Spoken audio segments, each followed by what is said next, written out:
Assalamualaikum warahmatullahi wabarakatuh. Selamat siang anak-anak ustazah semuanya yang soleh dan solehah. Gimana nih kabar kalian siang ini? Ustazah harap semuanya sehat-sehat ya nak ya.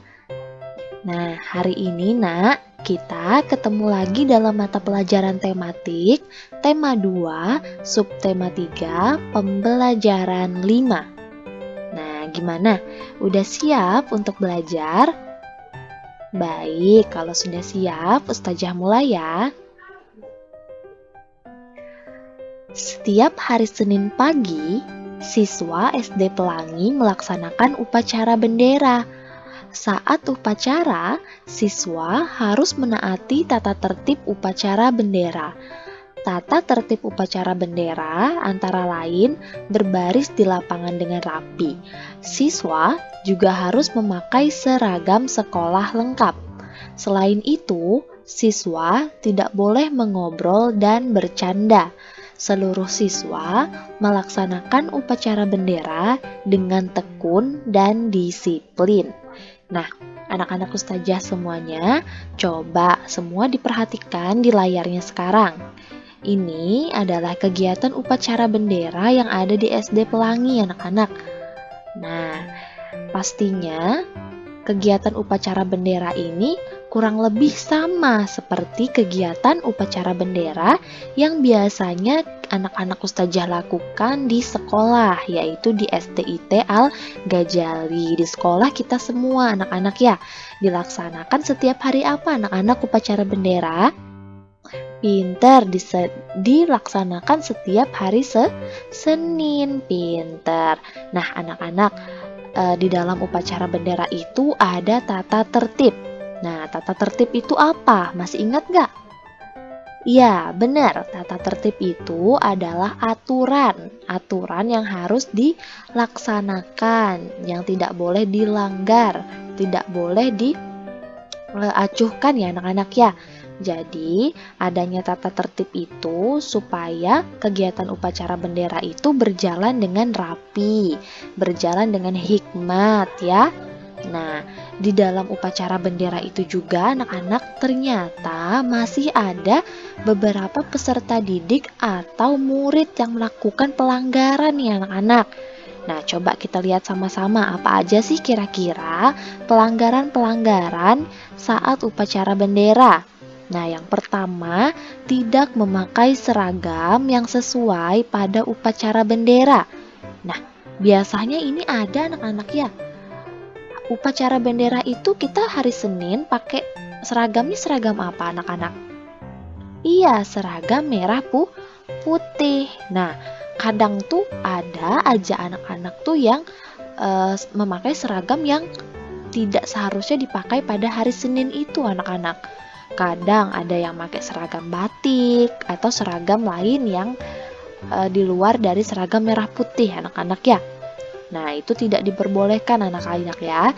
Jadi itu termasuk ke dalam pelanggaran. Lalu yang kedua, tidak memakai atribut upacara lengkap. Nah, kita di pembelajaran lalu sudah belajar mengenai untuk atribut seragam merah putih anak-anak ya. Ada topi, ada dasi, ada ikat pinggang, terus ada sepatunya harus warna apa? Iya, harus warna hitam. Lalu ada kaos kakinya harus warna putih ya nak ya. Nah, kadang juga masih banyak nih anak-anak atau murid-murid yang tidak memakai atribut lengkap saat upacara.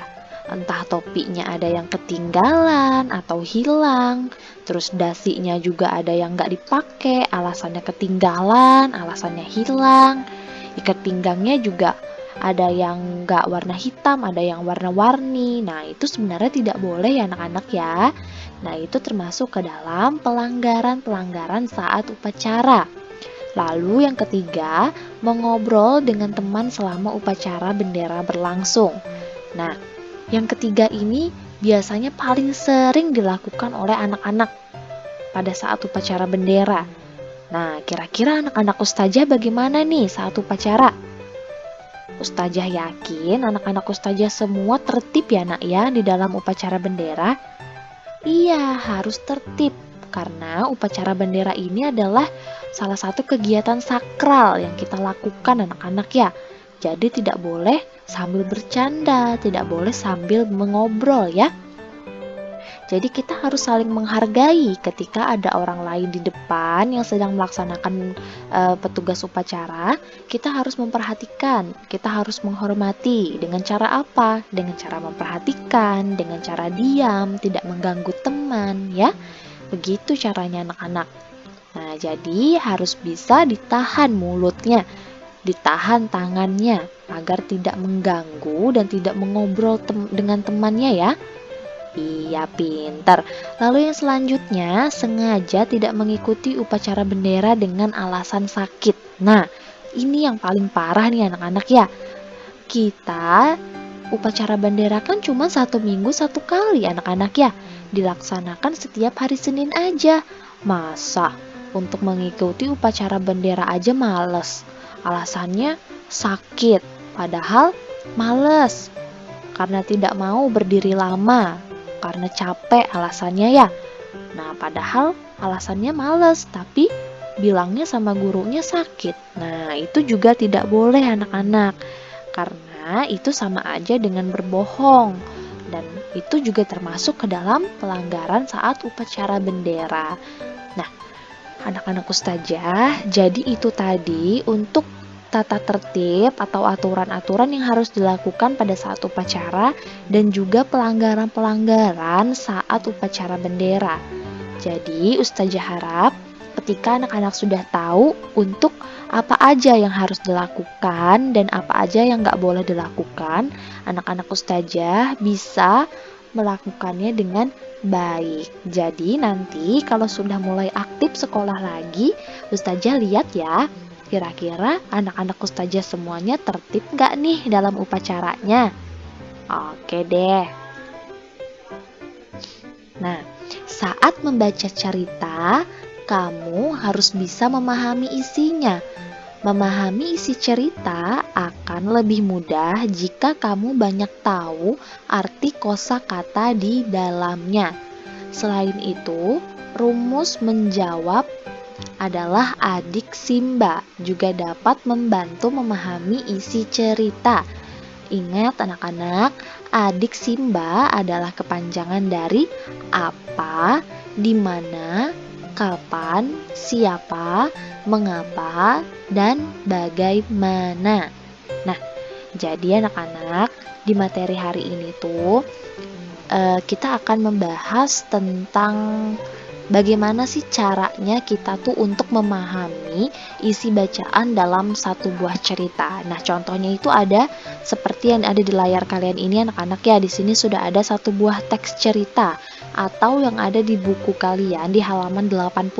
Nah, kalian bisa perhatikan bagaimana caranya kita untuk mengetahui apa kira-kira maksud atau isi dari teks bacaan ini. Nah, caranya untuk kita agar kita mengetahui isi dan maksud dalam teks cerita ini tuh kita bisa menggunakan rumus. Rumusnya seperti ini, adik Simba. Nah, itu cara bacanya anak-anak. Nah, tapi adik Simba ini ternyata memiliki kepanjangan anak-anak. Coba perhatikan. A ini kepanjangan dari apa? D ini kepanjangan dari di mana, DI ya. Lalu K ini kepanjangan dari kapan. S dan I kepanjangan dari siapa. M kepanjangan dari mengapa. Dan yang terakhir ada BA kepanjangan dari bagaimana. Jadi adanya rumus ini tuh untuk mempermudah anak-anak ustazah semuanya ketika ada pertanyaan nantinya yang mengenai pertanyaan apa, di mana, kapan, siapa, mengapa, dan bagaimana. Nah, ini adalah rumus untuk mempermudah anak-anak ustazah semuanya untuk mencari jawaban atau isi dari bacaan teks cerita yang ada di buku anak-anak ustazah semuanya. Nah, sekarang coba sama-sama kita lihat teks bacaan ini, lalu kita bacakan sama-sama anak-anak ya. Judulnya adalah Mengamati Benda-benda di Sekolah. Lani dan teman-teman mendapat tugas dari ibu guru. Mereka diminta membuat laporan pengamatan benda-benda di sekolah. Kelompok Lani berencana mengamati benda-benda yang ada di perpustakaan. Lani dan kelompoknya pergi ke perpustakaan. Di sana mereka menemukan banyak benda. Ada globe, jam dinding, meja, dan kursi. Rak dan buku-buku tertata rapi di sana. Di sana juga ada hiasan dinding berupa lukisan. Mereka mencatat semua benda yang ada di perpustakaan. Catatan ini sebagai bahan membuat laporan hasil pengamatan. Setelah mendaftar semua benda, mereka juga menuliskan ciri-ciri benda tersebut, mulai dari wujudnya hingga bentuk benda tersebut. Nah, gimana?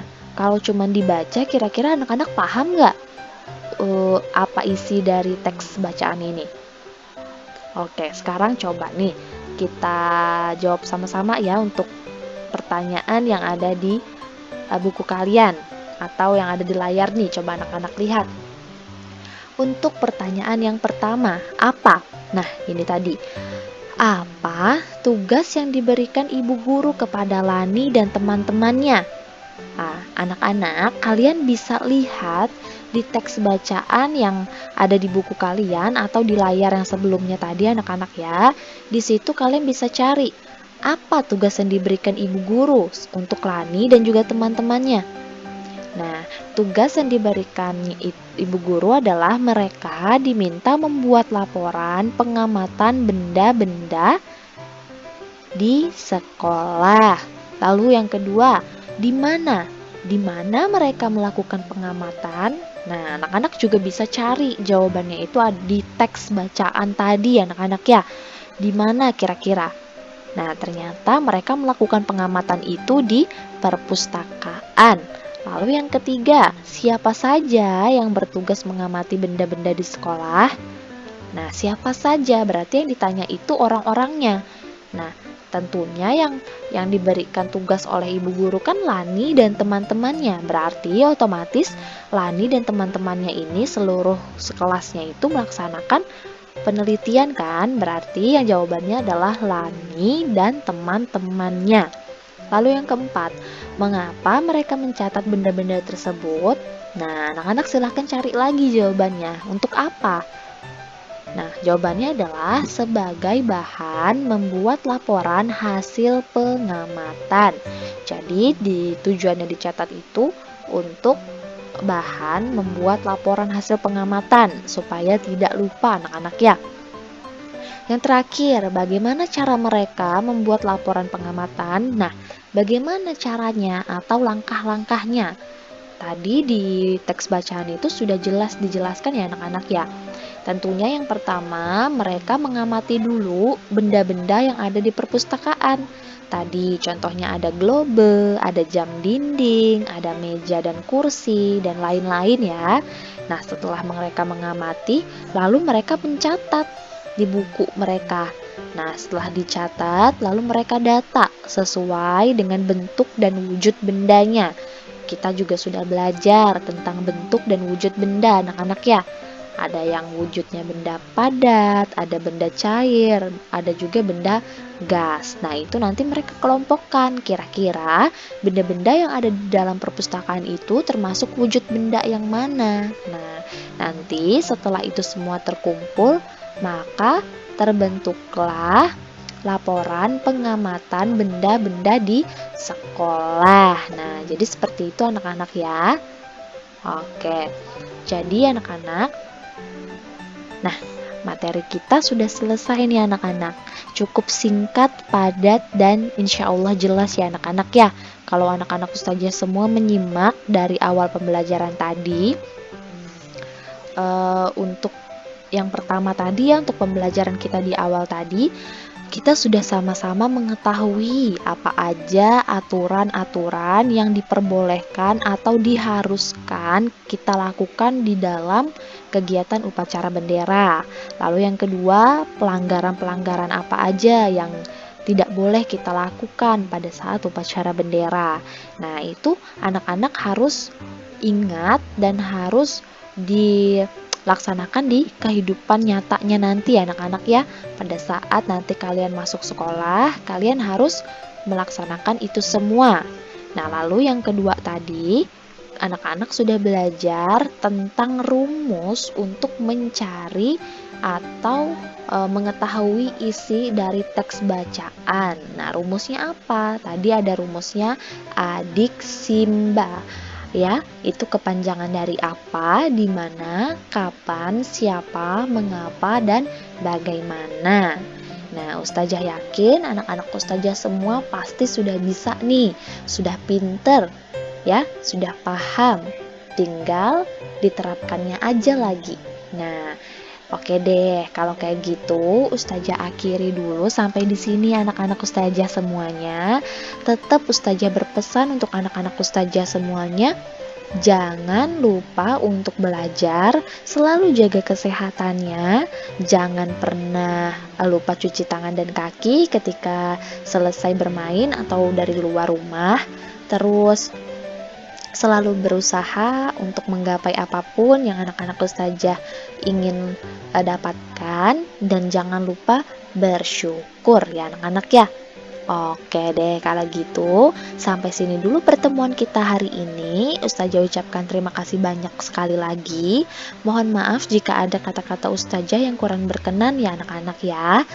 Oke, akhir kata Ustazah ucapkan wassalamualaikum warahmatullahi wabarakatuh.